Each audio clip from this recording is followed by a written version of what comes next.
The verb second form دا په 12 ټینسز کې صرف او صرف په سمپل پاست ټینس کې یوز کیږي. لکه ته ټاک نه به جوړ شي ټاکډ، ایډي به سره لګي. ته کرای نه به جوړ شي کرایډ،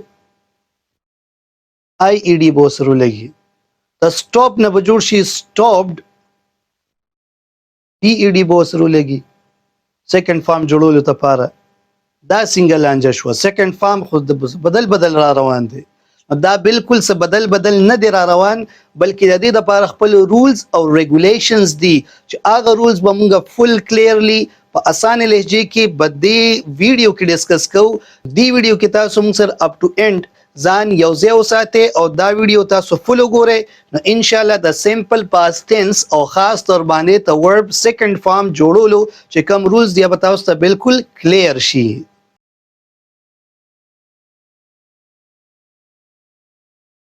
سمپل پاست ټینس چې دې ته پاست انډیفینټ ټینس هم ویل کیږي. د دې ډیفینیشن مداسي وي it shows an action which is started in the past, completed in the past, having no connection with the current time. یو کار په پاست کې سٹارټ شو، په پاست کې ختم شو، موجوده زمانه سره هیڅ ریلیشن نشته دی. دا به موږ شو کو په سمپل پاست ټینس کې.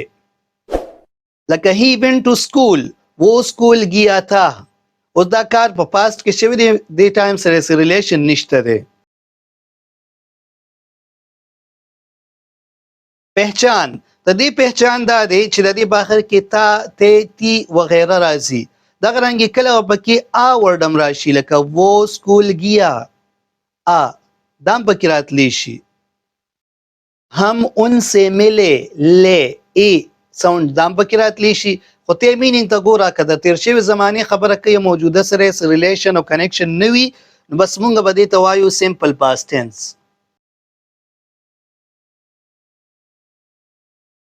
افرمیټیو سټرکچر د سمپل پاست ټینس افرمیټیو سټرکچر ډیر سمپل دی. اول سبجیکټ دی، بیا د ورب سیکنډ فارم دی، اخر کې آبجیکټ لګي.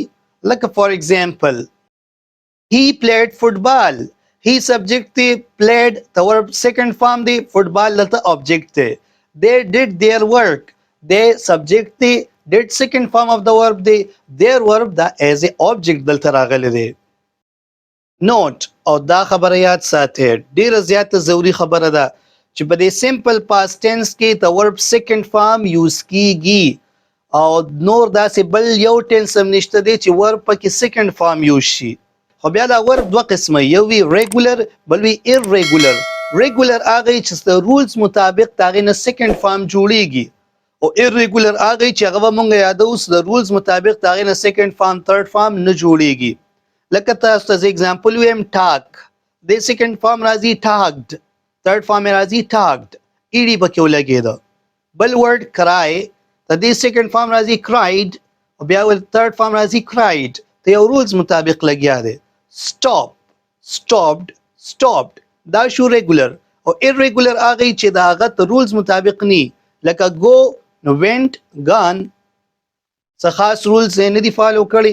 سیکنډ فارم او تھرډ فارم دا د یادولو دي. put put put د دې سیکنډ فارم پټ ته تھرډ فارم پټ ته، نو دا د رولز مطابق نه دی راغلی. do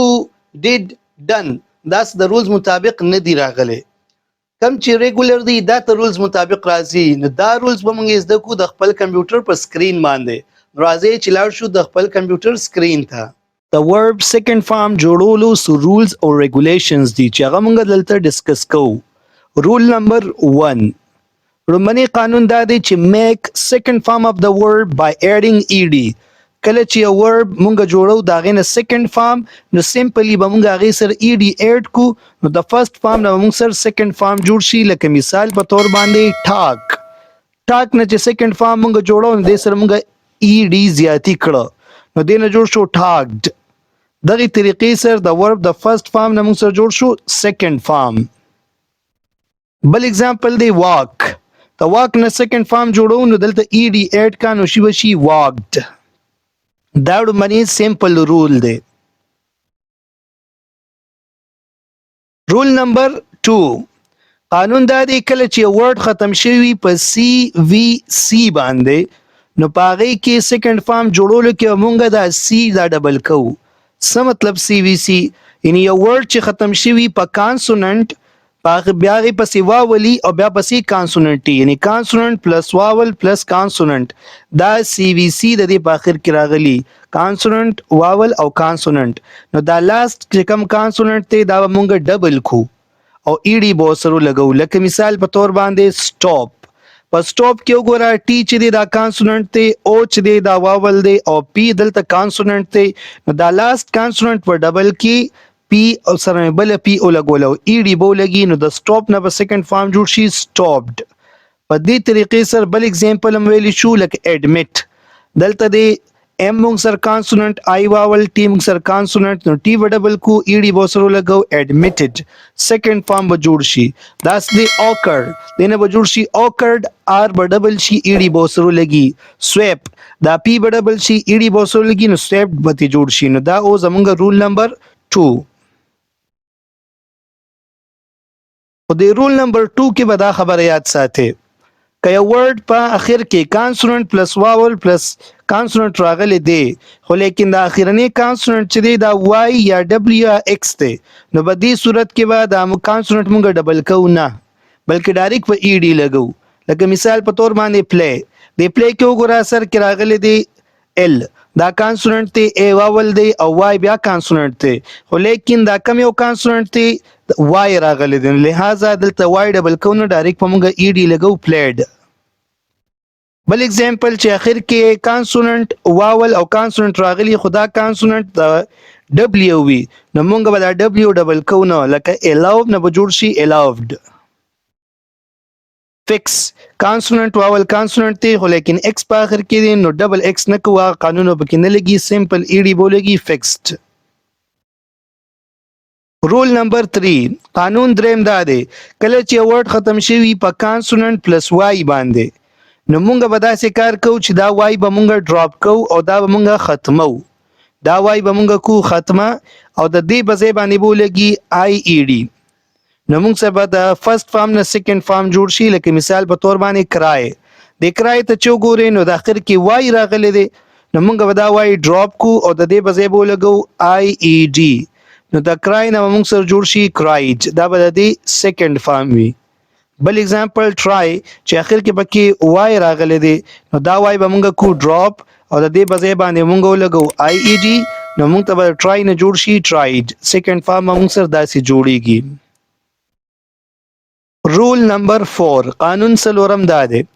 verbs ends with e یو verb دی چې اخر کې سره راغلی دی e نو اوس عام طور قانون دا رول نمبر 1 کې مونږ وی چې ای ډی به لګو خو دلته ای ډی بنه لګو سمپل ډی به لګو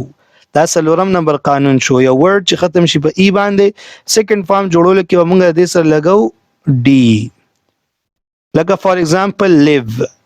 لیو چې دی د دې کې اخر کې ای راغلی دی نو لہذا موږ بس ای ډی نه لګو سمپل ډی بو لګو او د فرست فارم نو موږ سره جوړ شي سیکنډ فارم بل اگزامپل دی لو په اخر کې راغلی دی ای نو لہذا سیکنډ فارم جوړول کې به لګو سمپل ډی او دینه به جوړ شي لوډ نو سمپل ډی مونږ ولګوله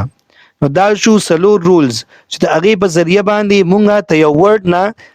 فرست فارم اف د ورب نه مونږ سیکنډ فارم اف د ورب جوړو